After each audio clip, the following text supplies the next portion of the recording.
Good morning. Morning. Good morning. Noon na pala, noon. Good noon. Andito tayo ngayon sa sa somewhere in Cavite. Naghahanap tayo ng kliyente dito sa liblib na lugar. Dapat nag-uulan, no? Medyo maambon. Bad weather dito sa Greater Metro Manila. So dapat natutulog na lang tayo ngayon eh. Kaya lang nung nakita ko yung babayaran natin sa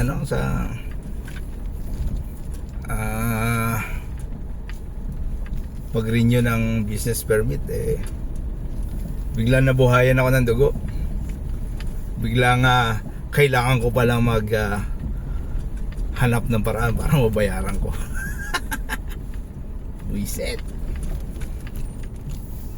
Sobrang laki ng ng renewal. Nakakategory daw sa contractor. Hindi naman tayo flood control contractor.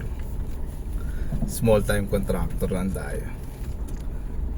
At the same time, puro mga subcon lang naman yung ating project. So bawi-bawi lang yung kita natin. Sakto lang din sa mga expenses. Yeah. Kaway-kaway dyan sa mga nakaka-relate. Well, ganun talaga.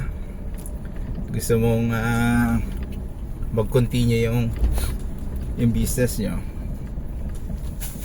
dapat mag-renew ka. Be a legit business owner. Kaya minsan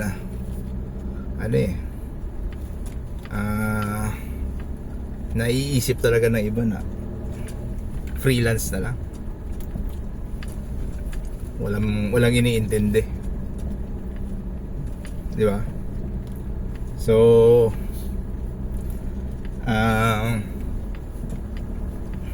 tawag, okay lang din sana kung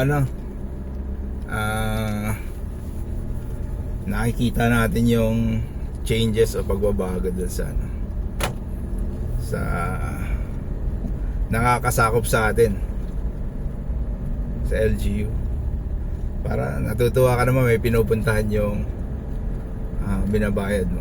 Okay yun, goods yun.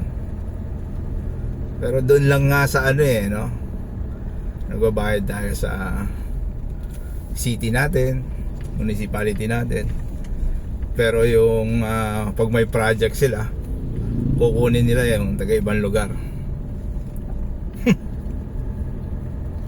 Diba? Bayad tayo ng pagkalaki-laki na hindi man lang tayo ma-invite sa bid. Kaway-kaway sa mga nakaka-relate. May nagreklamo nung nakaraan na malaki din daw binabayaran niya, pero hindi man na nanalo sa bidding or hindi man na na-invite sa bidding sa barangay nila.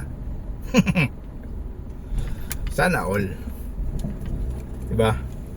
Alam naman nila yan kung sino yung mga may legit na business dyan sa bayan o sa barangay nila or sa municipality nila. Dahil kumukuha ng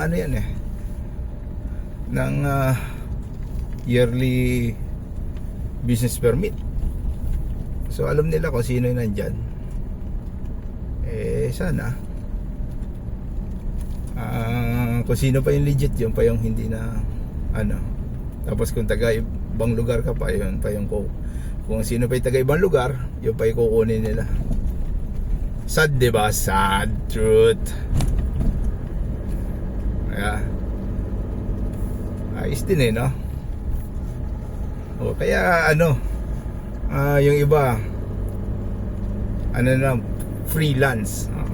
Pag freelance, walang VAT, hindi nagtatax, diba? Sasabihin nila, parehas na naman yan kasi yung VAT naman hindi naman nanggagaling sa inyo yan. Client naman ang nagbabayad yan. O nga client, sige nga ilaban mo yung non-VAT or walang VAT na na quotation mo doon sa may VAT, 'di ba? May laban ba yung may VAT doon? Kahit na sa client mo kinuha 'yon. Gayon. So kaya tayo, lalo na sana maisip din ng mga LGU or may makatulong sa atin sa national, yung mga RE or renewable contractors na dun sa business permit renewal, dapat meron tayong incentives dyan, no? Kasi hindi naman para lang sa atin yung ginagawa natin, para sa bayan, para sa lahat. Dapat may incentive tayo dyan. Tapos yung VAT sa renewable sana matanggal na, lalo sa mga maliliit na contractor gaya natin. Kaya magboses tayo. Kailangan talaga gumawa tayong paraan, tayong mga contractors o member ng renewable energy organization na magboses tayo para matanggalan man lang tayo ng VAT, ma-VAT exempt man lang tayo, 'di ba? Malaking tulong na sa atin 'yan. Or ako nga, kahit na renewal lang, renewal ng business permit yearly, 'di ba? Mabigyan lang tayo ng magandang renewal yung tax or yung computation sa atin during renewal ng business permit. Okay na yun At least ramdam natin na merong tumutulong sa atin, di ba?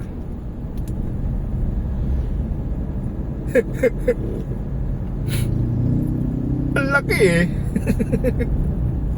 Patatawa ka na lang, ang laki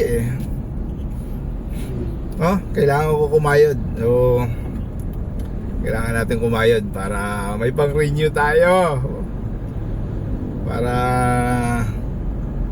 legit pa rin tayo. Di bale, darating yung time baka maawa sila. Paawa effect na tayo na ito.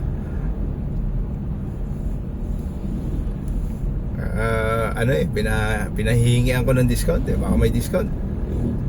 Discount tayo. Sakit, di ba? Kaway sa mga naglalaway. So from here south sa Cavite area tayo, diretso tayo ng Angeles, Pampanga. Ano gagawin natin doon? Di maghanap din ng pambayad. Malay mo naman, swertein tayo, di ba? So see you there. Mga taga Angeles dyan, baka naman kape tayo pagdating ko dyan. Bye bye. Wala nang ganun.